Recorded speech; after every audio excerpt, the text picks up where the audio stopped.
Hi, everyone. The Ego Project is back, and I am Lisa.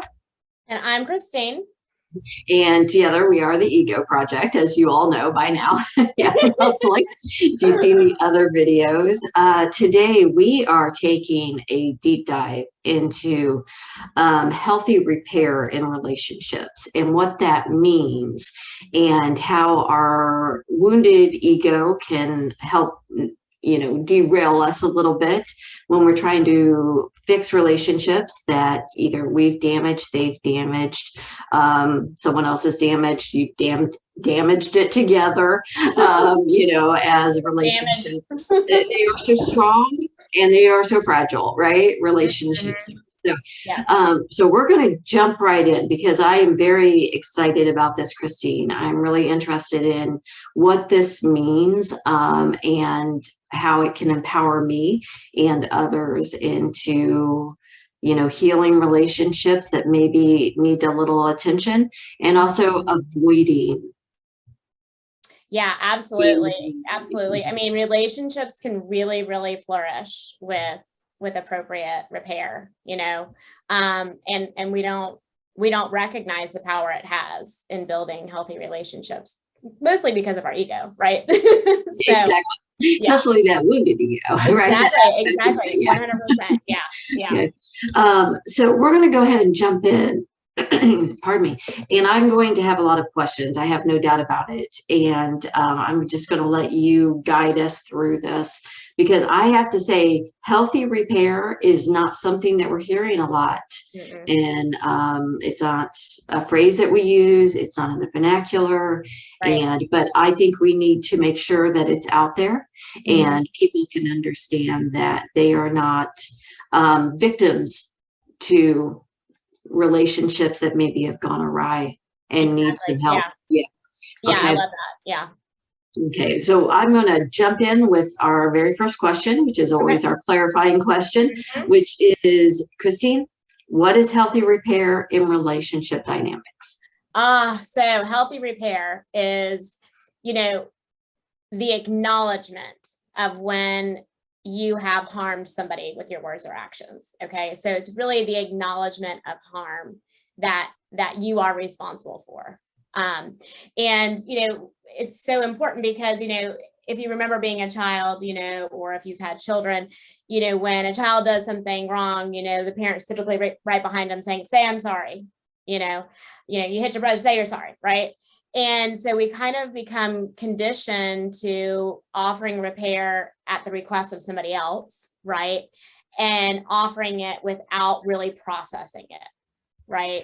And relationships can't flourish, they can't grow, and they can't be healthy when we don't have authenticity in our apologies and in our repair making, right? So early on, we are conditioned to provide it at request and not really process it. And then as a receiver, we know when our sibling or somebody would be like, "Sorry, it didn't feel right, it didn't feel like we were really receiving anything. If anything, it felt like another dig," right? And so, being in a space where you can give and receive authentic repair is where the release of anger and resentment can occur. And that's why it's so important for healthy relationships to be aware of making and receiving repair so that you don't foster that anger and resentment that we hold on to. I think so often when we're thinking about hurt in relationships and, something that needs repaired, we think of the biggies, the betrayals, the, hurt feelings that are so extreme, the lack of communication, so many aspects, the biggies that really can destroy a relationship, really. But this doing healthy repair can be on a daily basis if it's done so that those small things don't become big things. Right? Yeah. And it's amazing how when you do it on the daily things, it's the practice of it that makes it so that on the big things, it's not so hard, right, to give and or to receive.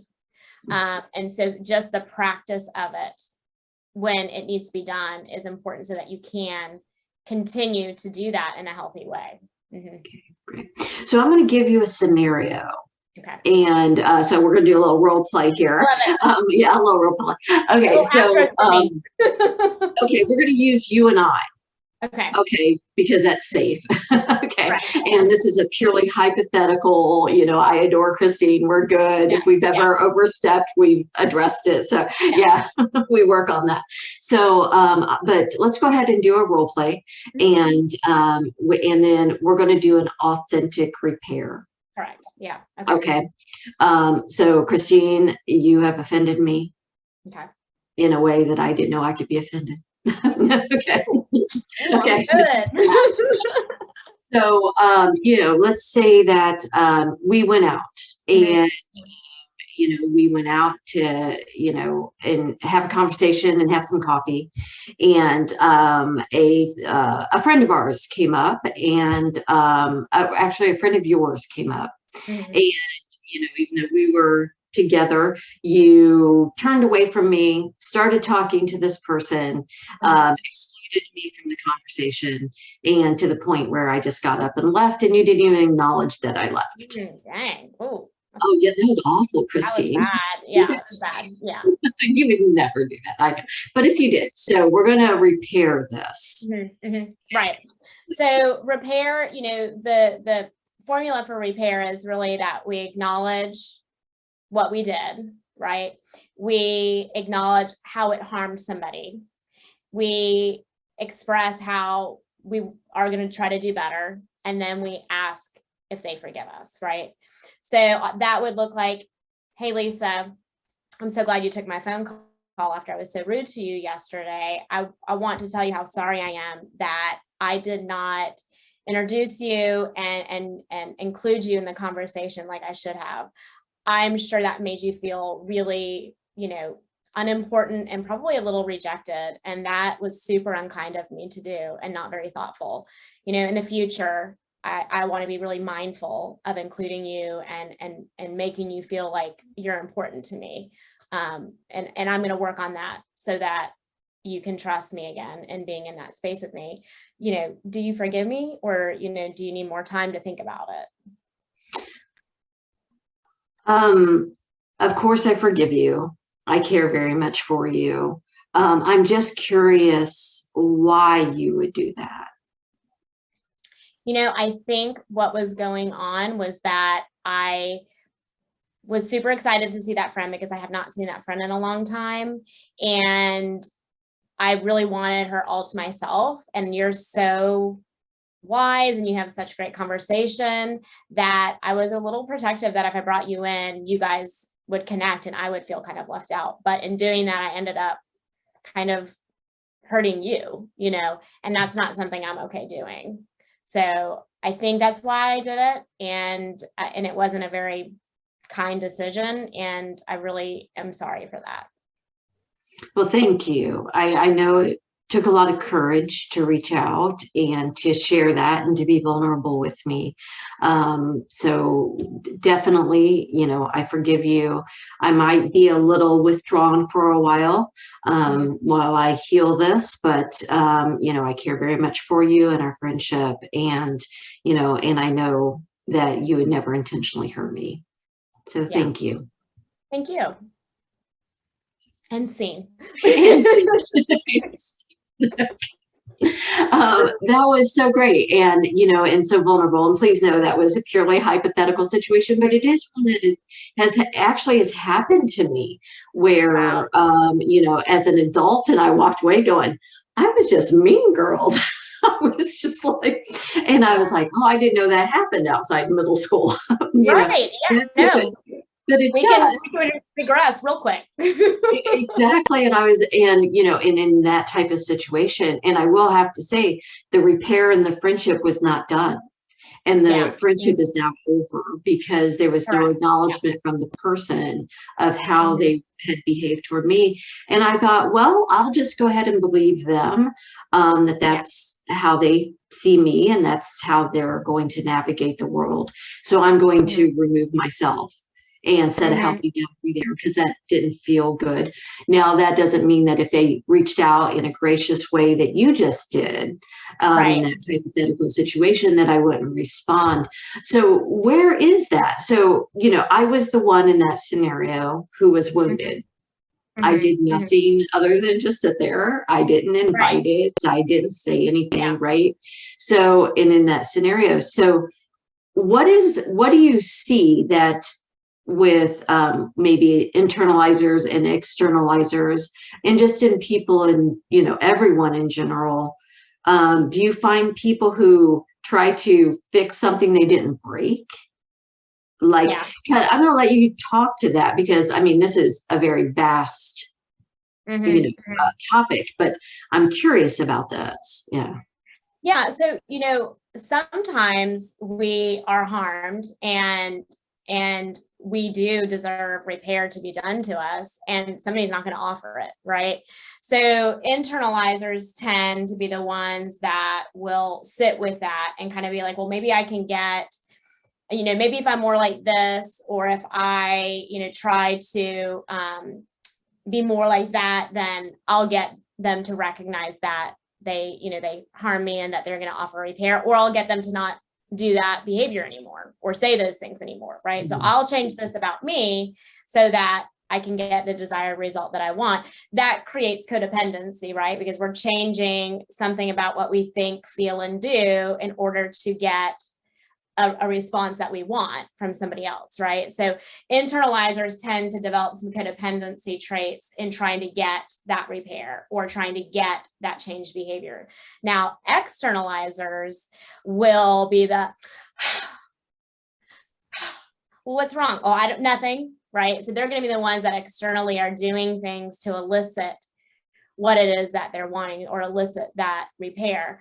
They may say, hey, you really hurt my feelings. You need to tell me you're sorry, or you need to fix this, or something like that. But they're going to be the ones that are outwardly seeking that, depending on how healthy they are in their own healing, will be how they ask for it. And internalizers too, internalizers do need to learn how to ask for repair when they feel like it's needed. But internalizers tend to develop those codependent traits in trying to get it, where externalizers start being a little bit more passive aggressive, right? We see their passive aggressive behavior starting to come out because they're trying to elicit something that they need, So we do try and manifest what it is that would make us feel better without actually asking for it, people, like in your case, clearly that friend knew they harmed you because you left, right? So you gave them an indicator, hey, I'm not okay with this, right? Yeah. Sometimes we don't know that we've harmed somebody. Sometimes we're unaware of something we did or said hurt somebody else, right?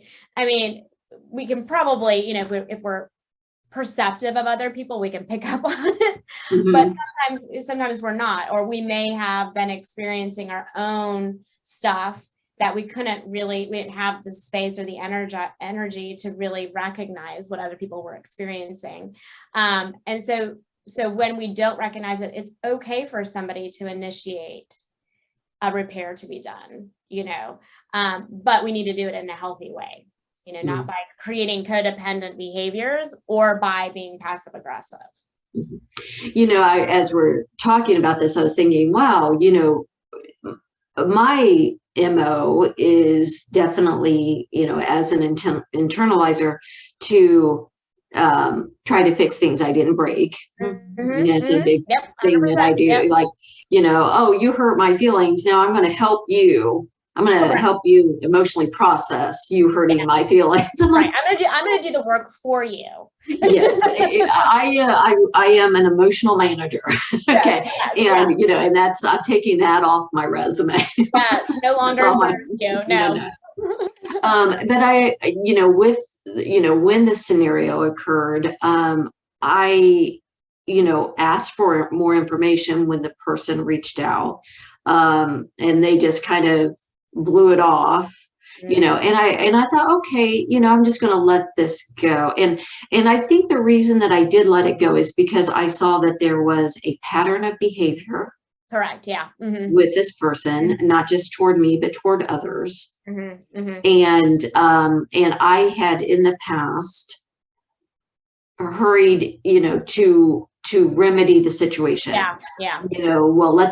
And I think the biggest reason I've done that in the past is I really dislike disharmony. It makes me very you don't like uncomfortable. the discomfort of sitting in that. Yeah. Yes. Oh, yeah. Yeah. And so I want to fix it real quick so that it makes me feel better. Yeah. I feel I'm more balanced and harmonious. And also because I care about someone else, and I'm worried that they're in pain. And so I'm learning, well, basically I stay on my own path. Yes. Yeah. No one else is on my path but me. Yeah. Okay. We may walk next to each other on the path. Right. But this is my path. And if I'm disharmonious on that path, that's for me to figure out.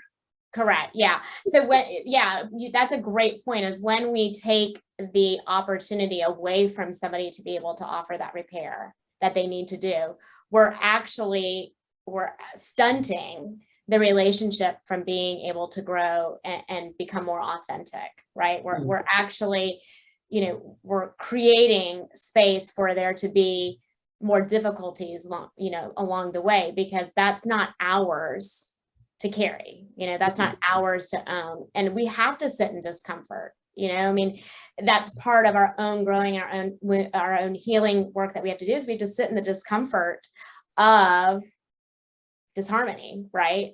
Or of conflict, right? We have to sit in that so that we can grow, and we can see how people will show up. And you had a great point. Like, you had seen a pattern of behavior that you were able at that point to say, I can make a decision about this relationship because I now see a pattern. And that's because you leaned back to see if it was going to be offered to you authentically, and it wasn't.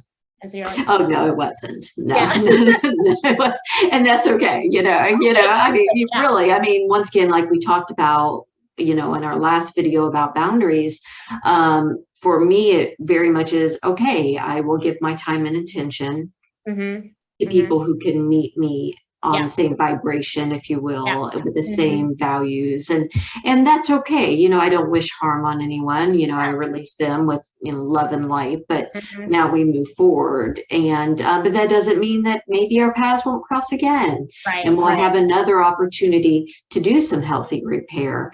I love what you just said about when we talked about kind of seeing relationships through a spiritual lens. And that lens, to me, as you said, that was when we rush to fix something that we did not break.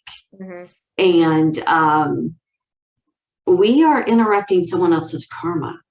Yeah. It's their lesson, in relationships, when, we're out with our partner and our partner offends someone and we rush to defend them or to justify their actions, as opposed to allowing them to sit in a very quiet room when they said something inappropriate. Correct. Yeah. Right. We are interrupting their lesson, their karma. And so we're not showing them respect. No, and we're not allowing the true self to show up and speak to that person or speak to us and tell us what needs to be said. When we're so quick to jump in to fix or to do or to rescue or whatever, we circumvent that connection, right? That communication that's happening from our true self up through into our head and our hearts, into our ego, right? We're stopping that from happening. And I tell parents this all the time. I'm like, allow your children to struggle with things. Don't jump in right away to fix it for them or rescue them from that. Through that discomfort, through that struggle is how they learn about themselves, and exactly, our karma needs to have experiences that we're supposed to have so that we can grow and become more self-actualized, which is really where we're trying to go. All of us are trying to get back to that place. Just some of us are more aware of it than others. Well, that's good. That's good. So with what we were just discussing there, those are responses from the wounded ego. So as an example, if I rush in to fix something that I didn't cause, that's my wounded ego trying to give harmony and to ease that discomfort. And what would an externalizer do there, like in that situation? This is perfect. So I had a great example of this morning. So, so an externalizer is going to continue rehashing, right? And do like this downward spiral. Like you're not going to see them be able to come out of it. So for example, this parent had, a child had said something to a parent to point out, hey, I don't like when you do this or you say this or whatever. It makes me really uncomfortable, you know, and it hurts my feelings. And the parent came right back and was like, you don't talk to me that way. That is disrespect, you know, and totally negated what was being said. And the reason why the ego responded in that way is because in the subconscious, the parent knows that they aren't showing up in the way that they should have in that moment, right? So instead of hearing that and being like, oh, wow, I need to offer repair to my child, the ego, the wounding was like, no, we're going to defend that I'm an adult and you're a child, right? And I'm going to double down on this, right? So externalizers will react. We see a lot of reaction from externalizers, come right to the defense. Yeah. That's such a great example because we've all been on the receiving end of that. Absolutely. Just done something, and we've heard a lot of the phrases that are used, such as gaslighting. Help me out with some more phrases here. That's you know, pointing the finger, right? You know, avoiding, you know, reality distortions, right?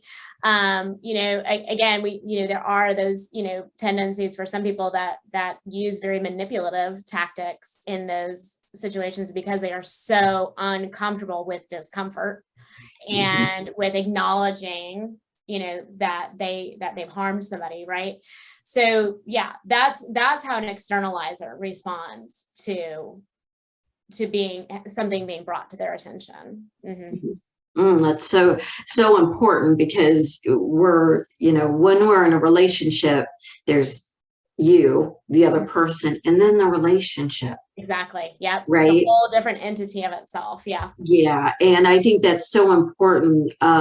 So can you talk a little bit about, since we're talking about the wounded ego, and I'm assuming that our job here, first and foremost, before we even try to repair the relationship with others, is to repair the relationship with ourselves. Yeah. Is that accurate? Yeah. Can you talk a little bit about how important that is to do and how we do that either before or even while we're trying to do healthy repair in relationships? You know, I mean, I think that the relationship with self is typically the relationship that goes unnoticed for the longest amount of time, right? It's typically when we're having so much conflict in outside relationships that we end up coming back to self and being like, you know, I need to figure out what's going on with me, right? That's how it's brought back to us is because outwardly we're like something isn't feeling right. I need to come within.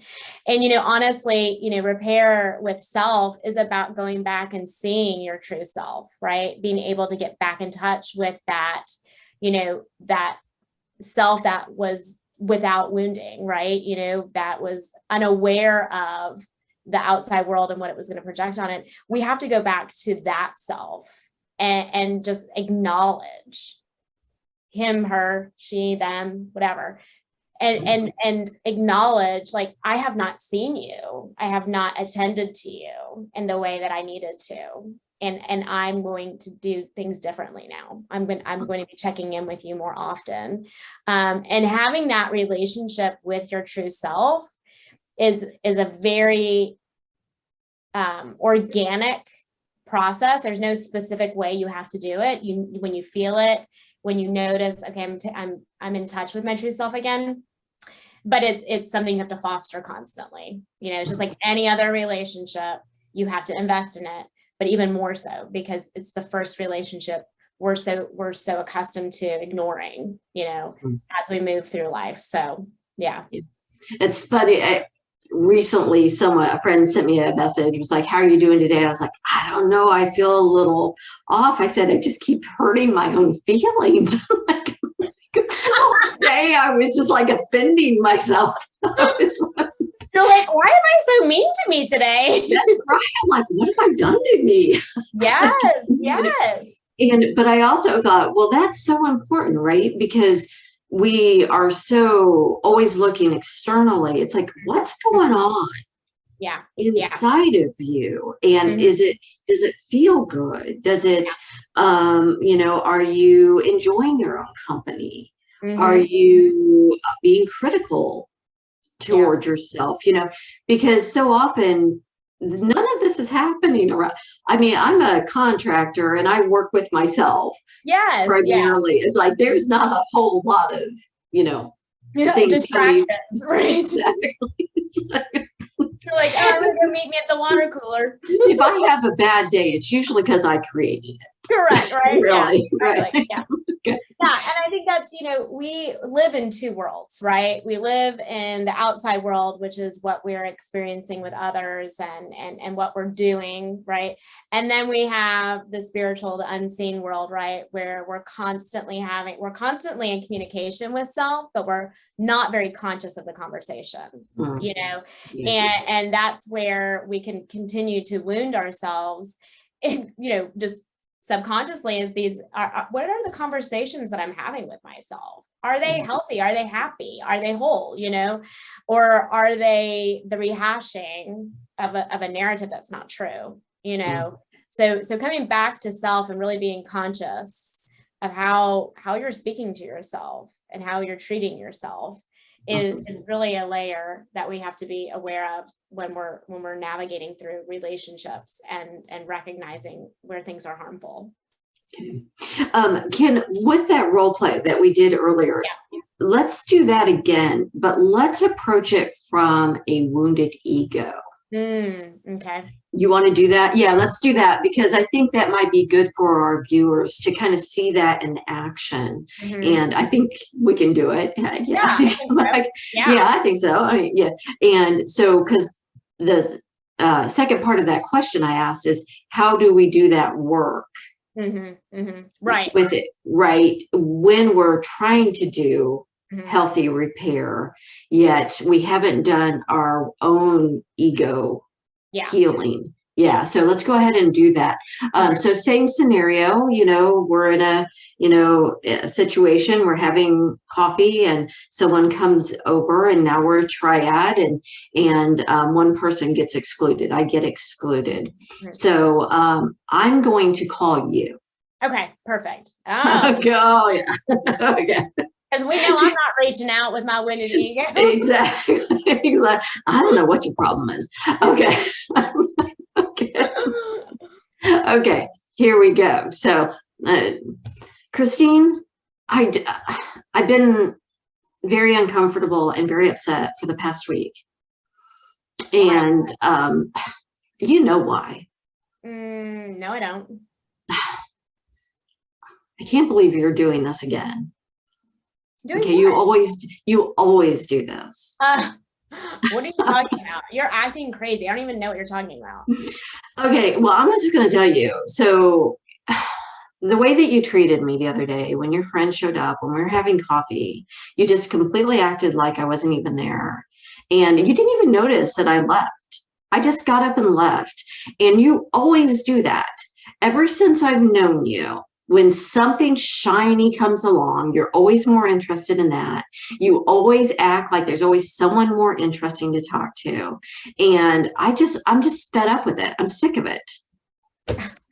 Oh, ding, ding, ding. Here comes Lisa and the drama train. You always have to have some drama going on. You're always bitching about something, complaining about something. Like, it's exhausting. Like, it's exhausting being friends with you. I can't. Exactly. This is exactly how I thought you would handle this. Exactly. Well, I mean, if you don't want to be friends with me, don't be friends with me. I mean, like this, I'm kind of over this. Oh, I've been over this for a long time.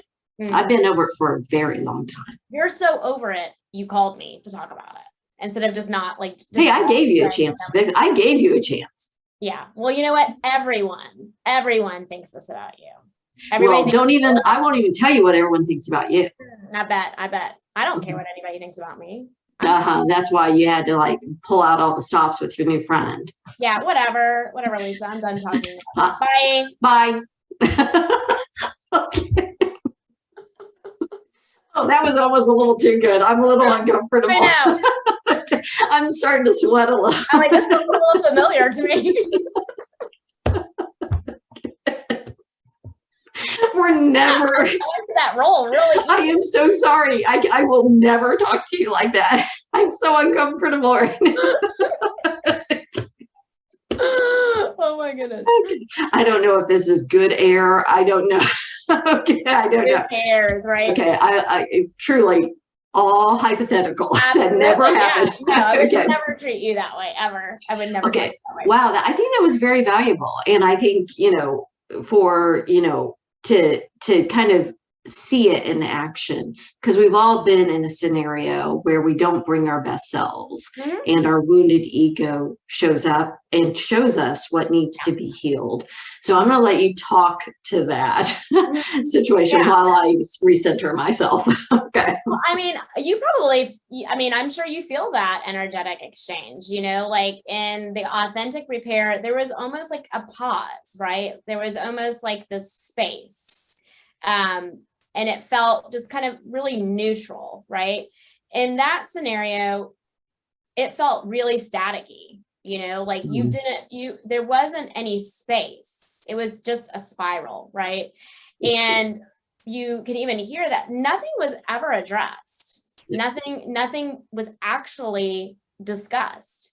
All it was just met with resistance, and so there's even an energy of authentic repair that in that space healing occurs because it's void of that static and frantic energy that is showing up. When we meet people in this space, we really don't know what's going to fly out of their mouth. Yeah.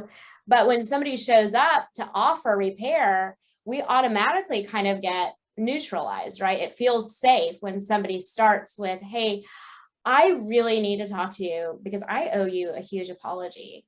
Like we all of a sudden can be like, oh, right? When somebody shows up and we're not getting that, we all of a sudden have to like buck up and become very protective because we feel the energy is going to start spiraling. Mm-hmm.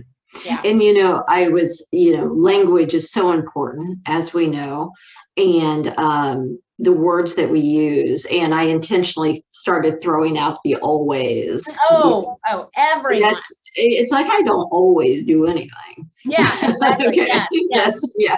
And you don't always do anything. But some of the languaging that I saw in that was you always do this. Everyone thinks this about you. So it not only went between now here, it's between two people, it went universal. It did. It exploded, right? Like it's no longer about what occurred. It's now what can we blow up now?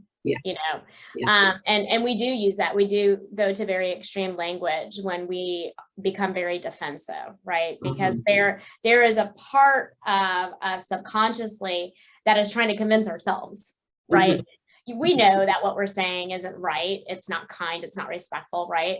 But the more extreme it is, the more we feel like we can lean into it, right? And that's where we get that vibrational downward spiral, right? What started as irritation can lead to rage, right? Yeah. And then we have more damage, and that's where the anger and resentment sets in, right? And once anger and resentment is in a relationship, we have to do the work to get it out, because that fosters and grows and multiplies and expands, and then all of a sudden you have a very toxic relationship with somebody because that has just now weaved itself into the fabrics of it. So in that scenario, that hypothetical scenario, so then, you know, a month later, you call me up and say, hey, you want to go shopping? And I say, yeah, let's go shopping. And we act like nothing happened. Well, that we're friends. We can say things to each other. And, you know, we just get over it. It's like, oh, no, we don't. We don't. Yeah. That stuff gets in there. And it's in there. Yeah. It's locked and loaded. It's stored. So until the next time. Correct. When, yep. And that's how we get in those cycles, correct? Yeah. And that's where we find ourselves in relationships that don't feel good, but don't change because they feel familiar, right? Remember, we talked about how we find what's familiar, not necessarily what's good for us. Yeah. Okay. So, and in that scenario, the healthy thing would be when we're both calm, come back together. And say, we're going to be respectful. We're going to then do the healthy repair, correct? Yeah, you know, I mean, and sometimes somebody else has to, if you've been harmed and you're trying to initiate it, if you're trying to ask for it, you have to be aware of, is this person willing to acknowledge, you know, what they did? And you can tell pretty quickly whether somebody is able to do that or not. You can actually see it in a split second. You know, my partner actually, you know, like we were in the car and I had said something that previously probably would have, you know, made him, you know, triggered him or whatever, but he actually stopped and was like, you know what, like, I'm really sorry that I got a little triggered when you said that, you know, like that had nothing to do with you. You know, that was actually something that I got into my ego about. And, you know, so like, but there was a pause where I could feel the energy, but he shifted it, you know? So when we're learning how to do this, we have our automatic responses that we have been conditioned, right, in our lives to have. But when we have this work, we have that pause of like, oop, no, I don't need to respond in that way. That's my woundedness showing up. You know, that's such a good, interrupted you again. That's such a good point that this is not a one and done. Okay. This is very much a, you know, we've lived a long life with a wounded ego. And or a short life with severe wounded ego, right? Even children have this, and you know, learning how to be gentle with ourselves, to say you're going to have a very familiar response inside of you, but giving yourself pause will help you, one, calm, and then interact with someone from a healthier place. Correct. Yeah. You know, we are constantly having to give grace to ourselves, you know, and be like, hey, you know, like some days we show up in a space where we are able to catch ourselves sooner. And some days we show up and we're burnt out and we're not, you know, we don't necessarily have that pause in us at that moment. You know, I mean, I experience that, you experience that, you know, but we do know how to do better. And that's really where we come back to, is now that we know, we're responsible for it. You know, may not always be in the timing that others would like, but we're still responsible for it. Yeah. So in that scenario where I call you up and I'm in my wounded ego, where that is, you know, well, you know, I said it earlier, you know, feeling mean girled, right? Obviously, you know, something happened in middle school that, you know, and something got triggered. So there was wounding in there, because a healthy response could be like, you know, I could think, oh, she was very excited to see her friend, and you know, I have other things I can do, you know, and I'll talk to her a little bit about maybe introducing me next time, but I'm happy for Cristine to see her friend, right? That would be, I'll scoot around so I can join the conversation, right? Like exactly, or introduce myself, or you know, I mean, a lot of different things, right? And so in that situation, I'm in my wounded ego, and I call you. And you could respond from a healed ego, Mm-hmm. right? Mm-hmm. From a Right. healthy ego response, where, and what would that look like? How would you do that? Well, I like this situation because again, like your wounding occurred to tell you a story of your own value and worth, right? And so even if this scenario wasn't that, like if you got up and left before I even had a chance to introduce you, right? Like so that wounding is the one that's telling the story. So there may have not been intention, you know, any harm that I was trying to, I just hadn't gotten to it yet, right? Mm-hmm. And so, you know, we give a chance, you know, to come back to a healed place and be like, maybe that wasn't their intention, but I still want to express this, right? So what that would look like is if I had been doing my work and I'm like, you know, if I hurt somebody, I definitely want to acknowledge that, you know, that would be like me saying, you know, oh my goodness, like you left so abruptly. Is everything okay? You know, and checking in. And if you were like, no, I felt really left out and I felt kind of ignored, then I can acknowledge you in that space. And I don't say we weren't doing that.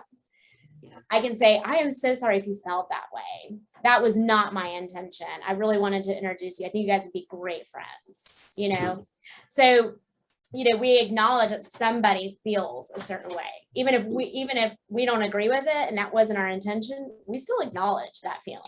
Yeah. And you can feel that in that scenario that we did, you know, the role play, you could feel that response would have brought everything. And even if it's almost like, you know, sparkler. Yeah. Right. It's like, shh, right. And it can't keep that heat because there's nothing there. Yeah. I call it like the neutralizer.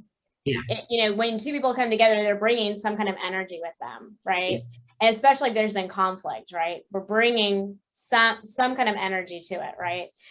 And repair neutralizes it, right? We may not be fully recovered from it, but with the repair, it can neutralize that moment so that we can see the settling for a second, you know, instead of like rolling up ready to let it blow up, right? So it's the great neutralizer in conflict. And in that scenario, you know, where the next time we're having coffee and someone comes over and you know, introduce me to the person before they even sit down, you know, that tells me like, oh, she heard me. Yes. Yeah. She heard me and she's trying. And that shows the care in the relationship and the value of it, correct? Yeah. So the repair acknowledged you. Yeah. The changing of behavior shows that I'm attending to you, right? Now that I know something that harms you, I'm going to attend to you in a better way, right? So I see you, I hear you, I care for you, right? Yeah. That's in relationships. All we're really wanting is to know that we're acknowledged and that our needs are being attended to, you know, and that's like where we start growing and connecting in more intimate ways, is when we feel safe that we can be acknowledged and attended to in a relationship. Oh, that's so good. And I love that because I think it gives us ways to, one, it makes us 100% responsible for ourselves. Mm-hmm. Every response, and however someone else responds is up to them. Right. And it takes off, but we can also communicate effectively and share vulnerably and from our hearts, and things don't have to turn into, you know, a 20-year-old, you know, you know, battle between like, well, when we were 7, you did that, you know, that type of thing. Right. Yeah. And when we've offered repair authentically, we can lean back and no longer carry that around. Like we no longer have to be, you know, feel guilty about it. We no longer, you know, have to be reminded about it, right? When we offer authentic repair, that's kind of like a contract, right? That I'm not going to carry this anymore, and you're not going to use this as ammunition anymore, right? If you're saying, yes, I forgive you, it's done. Yeah. You know, that conversation, some residual things that we have to work on, trust or whatever, right? But that scenario no longer can be used. Thank you for saying that, because I mean, you can almost see couples and you see them and then you see the miles of baggage that they're dragging around behind them.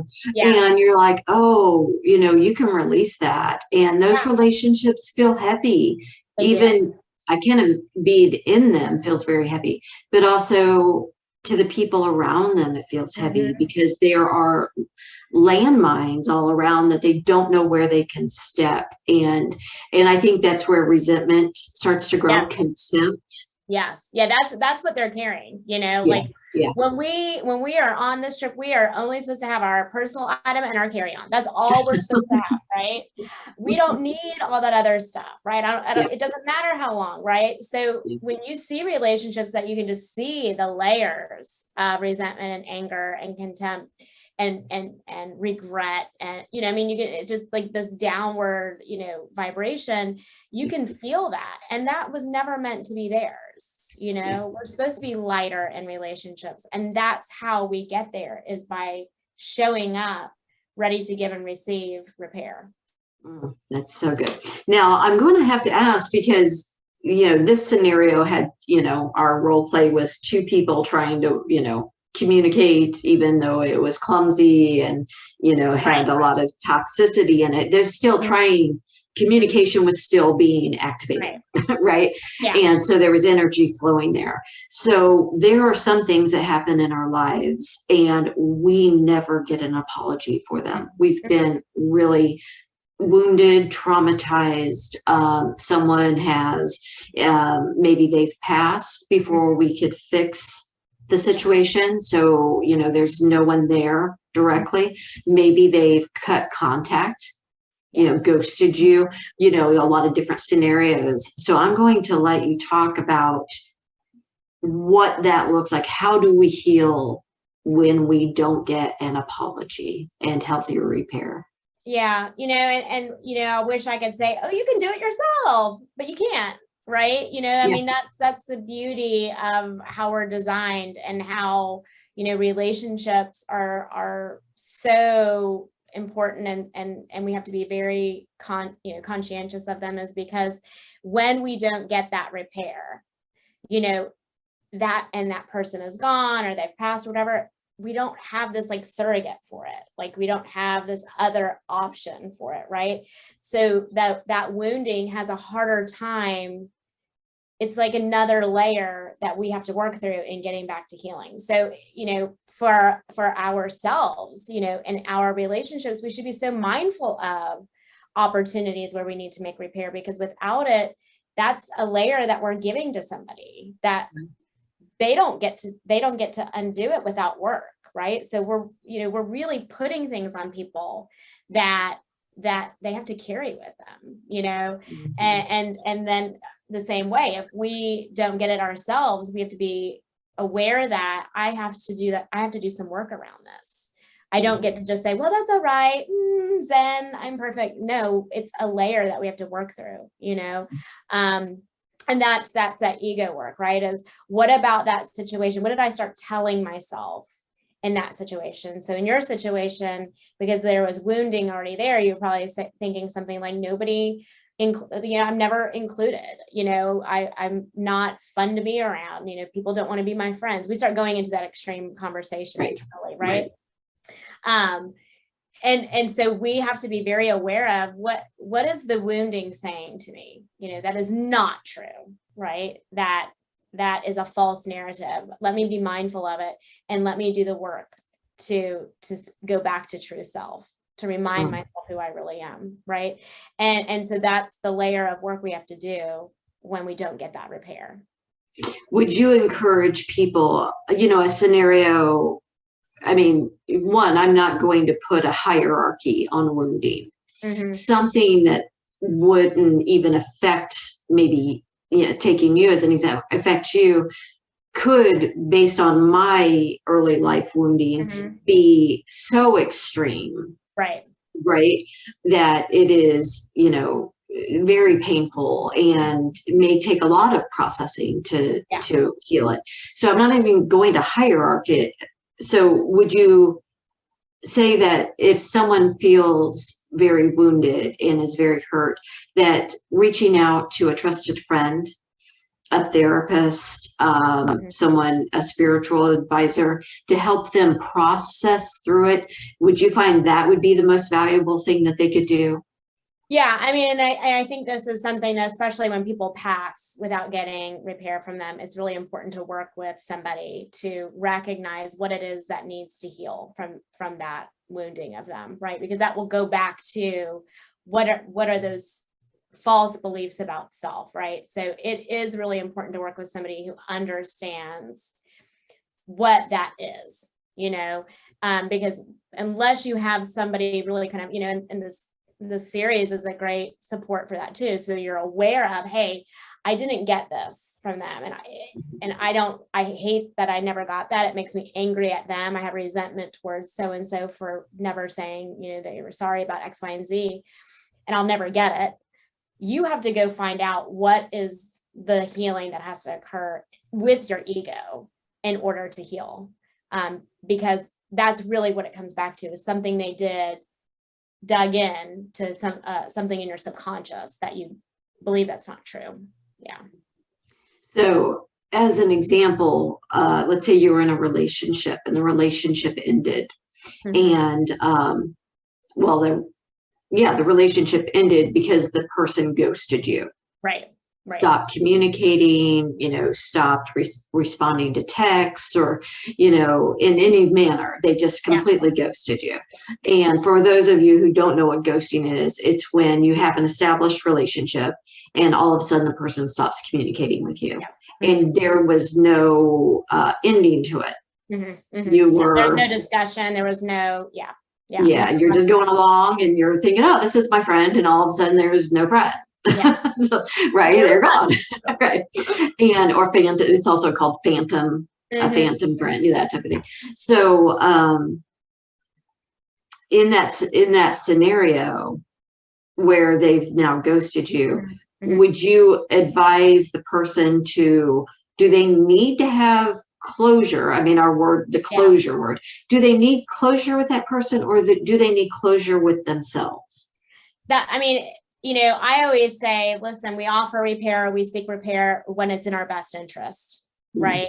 And some people, it's not appropriate to go seek repair from them because they're obviously not healthy enough to offer it, but sometimes we go and seek something because maybe we're not necessarily in a secure place ourselves, right? So we're like, if I just do this, if I go reach out to them, then maybe they'll decide they want to be with me, right? So that's some of those externalizing things to try to get our needs met. So be very conscientious of why am I seeking this repair, right? But it is something that if it's not in our best interest, then we do the work internally to undo that wounding, right? We don't go seeking it out if it's not in our best interest.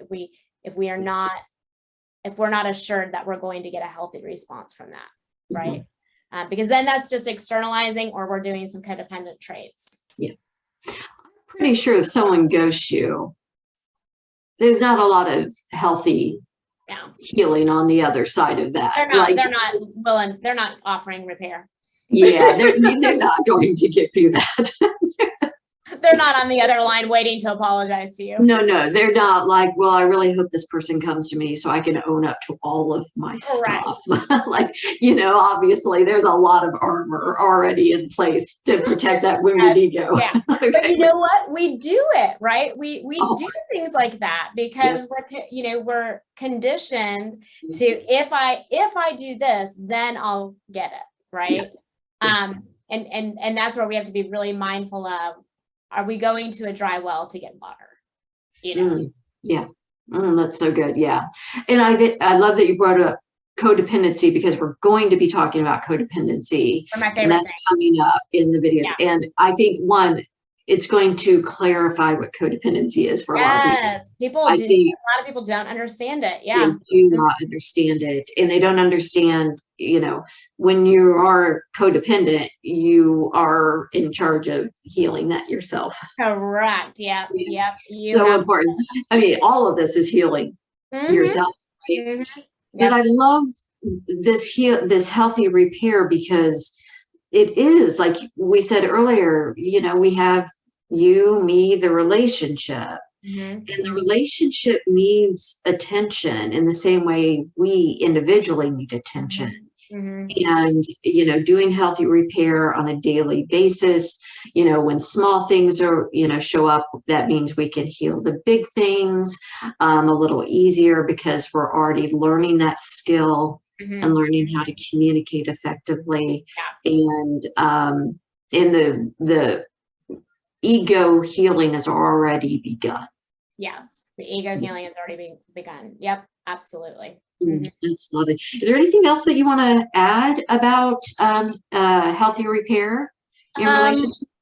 I think it's important that if you haven't offered repair for something, maybe something big that happened in a relationship that you have, and you haven't acknowledged it and how it harms somebody, take the time to go back and be like, hey, you know what? I was just thinking today, I never really apologized to you about how I treated you when my friend came to the table. That's been something that's been sitting with me. And I just really want to come here, and I want to let you know how much I regret doing that. And that must have felt really, isolating and made you feel really unimportant. And I never want to make you feel that way. And so, following through, right?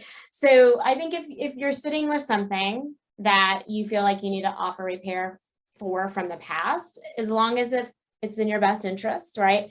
Then offer it. Going back to people that you've harmed, from prior relationships, probably not a good idea if you're in a new relationship, we don't open the door for things like that.